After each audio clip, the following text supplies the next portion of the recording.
জাতীয় নাগরিক পার্টির মাসব্যাপী গণ ইফতার কর্মসূচি 2025 মোট আমাদের এই ইফতার কর্মসূচি আজকে পর্যন্ত আমাদের ব্যয় 18,31,212 টাকা।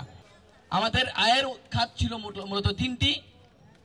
এর মধ্যে অন্যতম ছিল যে গণ অনুদান। আমাদের কেন্দ্রীয় কার্যালয় সহ আমরা গণ অনুদান সংগ্রহ করেছি গণমানুষের থেকে, গণমানুষের ইফতারের জন্য। সেখান থেকে এসছে 7,34,712 টাকা। আমি আবার বলছি, গণ অনুদান থেকে এসছে 7,34,712 টাকা। কেন্দ্রীয় সদস্যদের অনুদান আমাদের, আপনারা জানেন যে আমাদের 200 থেকে উপরে কেন্দ্রীয় সদস্য রয়েছে, তাদের থেকে আমরা পেয়েছি 6,46,500 টাকা। এবং শুভাকাঙ্ক্ষীদের একটা অনুদানে আমরা সেখানে পেয়েছি 4,50,000 টাকা আমরা পেয়েছি। মোট আমাদের এই ইফতার কর্মসূচি আজকে পর্যন্ত আমাদের ব্যয় 18,31,212 টাকা। এই পুরোটা আয়োজন ছিল এই জাতীয় নাগরিক পার্টির 4 রমজান থেকে শুরু করে আজকের দিন পর্যন্ত যে আয়োজন, এই আয়োজনের সারসংক্ষেপ।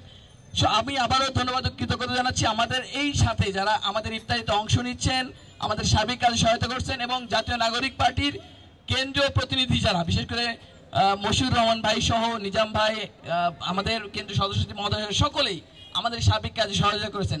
তাদের প্রতি আবারও কৃতজ্ঞতা জানাচ্ছি। ধন্যবাদ সবাইকে।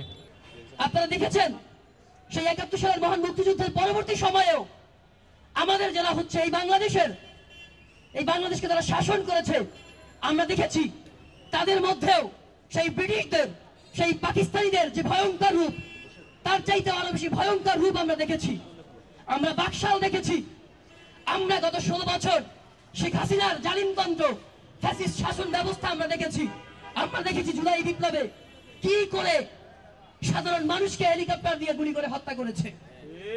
মহান আল্লাহ তাআলা সেই জালিম, সেই ফ্যাসিস্ট শেখ হাসিনার হাত থেকে আমাদেরকে রক্ষা করেছেন, আমাদেরকে মুক্তি দিয়েছেন।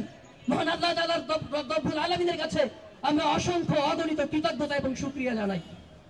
আমরা মহান আল্লাহ তাআলার দরবারে প্রার্থনা করব আজকের এই দিনে, অদূর ভবিষ্যতে আর যাতে করে এই বাংলাদেশে আর কোনো ফ্যাসিস্ট, আর কোনো স্বৈরাচার, আর কোনো বিদেশি শাসক, বিদেশি শোষক আমাদের ঘাড়ে আর চেপে না বসে।